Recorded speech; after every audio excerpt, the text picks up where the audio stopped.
Hola, buenas noches. Bueno,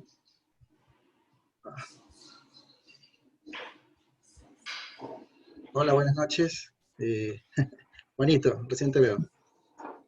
Maestro, maestro Javier Montes, hola, saludos. ¿Sí me escuchas? Javier, Sí, sí, fuerte y claro. perfecto. Bueno, eh, una eventualidad, una emergencia, espero lo comprendan. Esta noche tengo pues, están conectados ya mis amigos. Espero que la doctora Ingrid nos alcance. Me dijo que hacía la conexión en la tarde, más tarde. Bueno, para iniciar, tengo el agrado de presentar al doctor Fernando Rosenberg. Él es especialista en medicina crítica, colega de formación por la Universidad de Especialidades Espíritu Santo. Eh, Tiene pues un plus, alta especialidad en terapia intensiva neurológica, cuya formación la realizó en el Instituto Nacional de Neurología y Neurocirugía en Ciudad de México. Es médico coordinador de la UCI del Hospital de Solca de Guayaquil. Eh, Muchas gracias, Fernando, de antemano, tu participación, tu tiempo, pues, y el espacio es todo tuyo. Gracias, Julio, por la invitación. Siempre es un honor poder compartir con colegas, con amigos. Y bueno, yo voy a intentar ser puntual en las cosas. No quiero caer en cuestiones repetitivas que seguro han venido viendo desde el inicio del curso.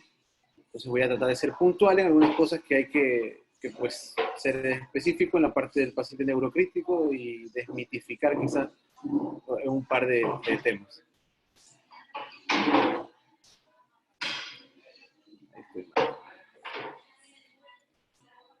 Espera un ratito.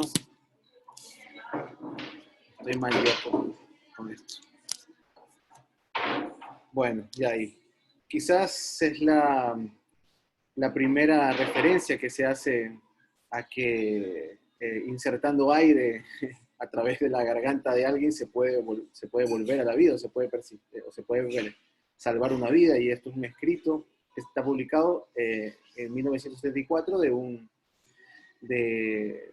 una escritura egipcia donde un dios le resucitó a otro con el aliento de su vida, y quizás, por lo que estuve leyendo, la referencia más antigua que hay al manejo, podríamos decir, de la vía aérea, ¿no? Como dato curioso. La intubación endotraqueal en la lesión cerebral y médula espinal, que es lo que vamos a tratar ahora, es un factor determinante en la supervivencia. Durante la intubación, durante la inducción y la intubación de un paciente, pues puede haber múltiples complicaciones. El arresto cardíaco, la neumonía por aspiración puede presentar en cualquier paciente. La hipoxia y la hipercapnia son mucho más nocivas, digamos, en el paciente que ha perdido la autorregulación cerebral, ya sea por un trauma craneoencefálico, por una hemorragia cerebral, o por cualquier causa neurológica, pues ha perdido la capacidad autorregular. Entonces es más predisponente a un daño secundario importante si hace periodos de hipoxia o hipercapnia. El aumento de la penumbra isquémica, como pues sabemos, va a depender de la vascularidad que tenga, de los suplementos vascular que tenga el cerebro, y pues al ponerlo hipotenso o hipóxico, pues va a aumentar la penumbra isquémica, ¿no? Con lo cual podemos hacer más daño.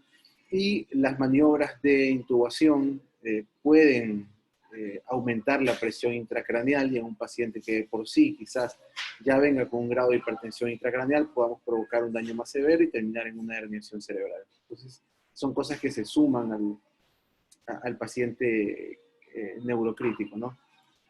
Los objetivos de la ventilación y la intubación en el paciente neurocrítico es mantener una oxigenación y ventilación adecuada, como en cualquier paciente, optimizar la fisiología cerebral, y para eso pues tratar de mantener una buena oxigenación, como veíamos antes, una buena presión arterial, preservar la perfusión arterial, la perfusión cerebral, evitar periodos de hipotensión, saber que en estos casos la hipo o hipercapnia puede ser más nociva que en un paciente con una autorregulación conservada, y prevenir la aspiración.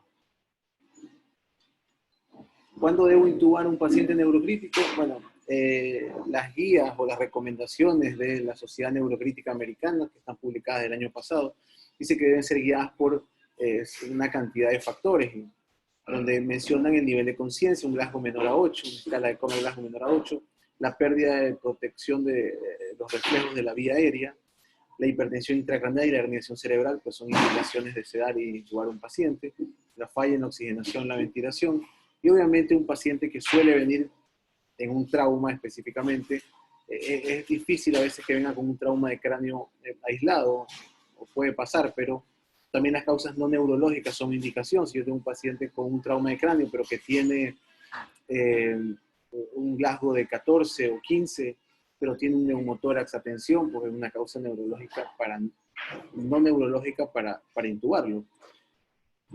Pongo en asteriscos los traslados porque eso tiene que tener cierta valoración previa. Si un paciente que yo considero que puede deteriorar su estado neurológico mientras yo lo tengo en una resonancia, en una tomografía, o si lo quiero trasladar a un centro de mayor nivel, a un centro de trauma, donde pueda recibir una mejor atención, esas decisiones deben ser evaluadas y quizás, dependiendo del contexto, es mejor proteger la vía aérea e intubar al paciente, pues, por seguridad. La agitación severa y el estado combativo, no va a haber ningún collarín en el caso de la lesión de médula, ningún collarín que mantenga rígida o que mantenga en su sitio la columna cervical si un paciente está severamente agitado. Se puede tratar el dolor, incluso se pueden dar ciertos grados de sedantes, pero si el paciente aún así persiste agitado y pone en riesgo su propia vida, pues sí, la indicación es sedarlo e intubarlo. Entonces, suele ser una mezcla de factores. En el manejo prehospitalario de la vía aérea, pues cuando la respiración espontánea está ausente o gravemente afectada, se debe realizar una ventilación bolsa mascarilla, eso ya lo sabemos. Esto es para los que hacen o hemos hecho medicina prehospitalaria, ¿no? Ya sea ambulancias o aeroambulancias. Se puede utilizar los adyuvantes de las vías respiratorias. Creo que la máscara laríngea es un instrumento fácil de usar, no necesita un entrenamiento mayor y asegura una vía aérea, puede garantizar la oxigenación de un paciente. Y la mayoría de estudios observacionales, que la mayoría son en trauma de cráneo, han sido contradictorios en esto de intubar o no al paciente en el sitio del accidente, ¿no? Pero obviamente casi todos están enfocados al trauma. Tenemos estudios a favor, tenemos estudios en contra, ¿okay? Donde entre los estudios a favor, pues, hablan de un mejor resultado neurológico cuando los pacientes son intubados en el sitio del accidente, y pues hay también estudios que hablan de peor resultado, mayor tiempo de hipoxia, que demora mucho el tiempo de traslado y que reciben atención. Entonces tenemos como los dos lados, pero creo que siempre hay que considerar que estos estudios que hablan a favor de la intubación en el lugar del trauma, de la primera atención, pues todos los que ustedes revisen que han dado buenos resultados es personal muy capacitado y que tiene una experiencia y que son muy entrenados en vía aérea. Y para los que quizás no tengan todo el entrenamiento, la ventilación con bolsa mascarilla debe realizarse junto con las maniobras básicas de apertura de las vías respiratorias, o podemos usar complementos de las vías respiratorias mientras se transporta al paciente, como lo que hablábamos anteriormente con la máscara laríngea. Creo que eso es lo más seguro para alguien que no es un experto en vía aérea. Creo que es lo más seguro para el paciente hacer, a pesar de que va a encontrar información que hable a favor de intubar un paciente en el sitio del accidente. Dentro de la valoración neurológica se dice que desde el examen previo a la sedación y la intubación puede ser realizado en 3 minutos, y esto es mientras se va haciendo el examen físico, ¿no? El examen neurológico va a incluir, pues, el nivel de excitación, interacción y orientación. Vamos a evaluar funciones corticales, la visión, la atención, el habla. Esto parecería largo, pero en realidad son cosas que estamos haciendo constantemente cuando le preguntamos al paciente cómo se llama, cuántos años tiene, qué fue lo que le pasó. Cuando nos atiende o nos comenta algo. Entonces ahí estamos evaluando funciones superiores. Hacemos una evaluación limitada de los pares craneales, que se va prácticamente a limitar o a reducir al reflejo fotomotor, a los reflejos oculocefálicos.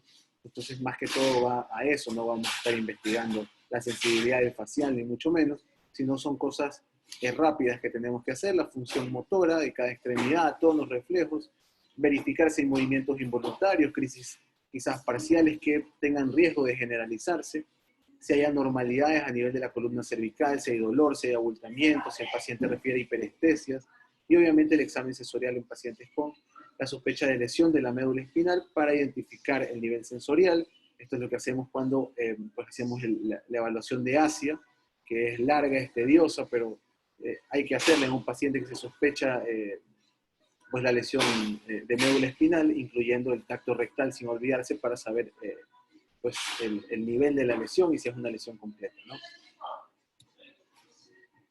Yo no me voy a detener mucho acá, yo estoy seguro que esto ya lo han hablado, la evaluación de la vía aérea, está la escala Lemon para saber qué tan difícil puede ser o tan difícil se va a volver a intubar un paciente antes de que yo intente intubarlo y tomar las medidas que pueda tomar.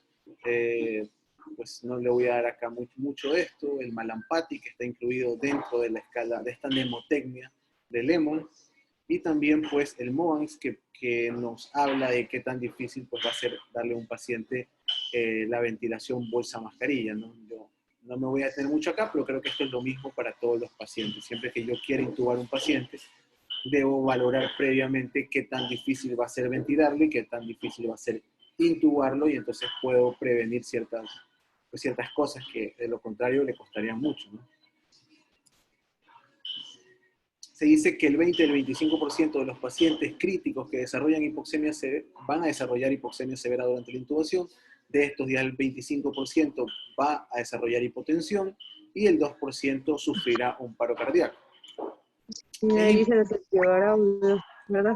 Pero eso es para diagnosticar, bueno. Es improbable que pacientes que tengan lesión cerebral aguda toleren periodos significativos de hipoxemia y hipotensión sin riesgo de lesión cerebral secundaria. A veces esto creo que es lo más importante que debemos tener en cuenta, que un paciente que tiene un trauma craneoencefálico, una hemorragia subaracnoidea, una hemorragia intraparenquimatosa o cualquier causa que lo convierte en un paciente neurocrítico, tenemos que asumir que su autorregulación cerebral puede estar perdida y que obviamente estos periodos que a veces tenemos en que no damos bien la bolsa mascarilla, no podemos ventilar bien y el paciente satura, son mucho más peligrosos en este tipo de pacientes. O sea, el daño neurológico posterior o el score neurológico posterior puede ser muy malo, aunque el paciente no haya entrado en una parada cardíaca, simplemente porque estuvo hipotenso en la inducción o porque hubo un momento en que desaturó, ¿no? Entonces, son cosas que hay que considerar. Entonces, como dice pues, el prólogo de todo libro de neurointensivismo, tiempo de cerebro, ¿no? Entonces, hay que hacerlo bien y hay que hacerlo de manera secuencial y rápida. La intubación despierto en el paciente neurocrítico, pues esta intubación con fibra óptica va a evitar, o se dice que evita que el paciente movilice la columna cervical. Sobre todo es importante, o es importante pensar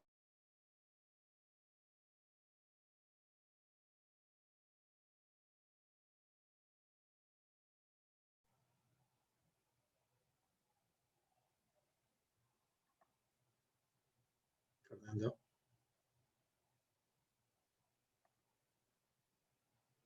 No sé si es el internet de Fernando, creo que se nos fue. Juanito, tú sí me escuchas, ¿no? Sí, sí te escucho. Sí, creo que es un poquito el internet de Fernando. El mío es malo, así que prepárate. No me digas eso. Ya, esperemos un poquito, sí. Pues Fernandito se fue. Bueno, en vivo no hay nada igual.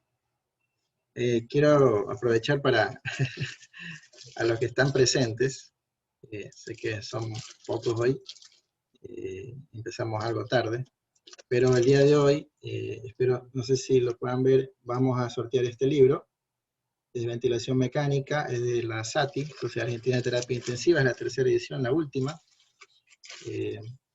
Eso por este viernes, lo vamos a hacer pues acá al final.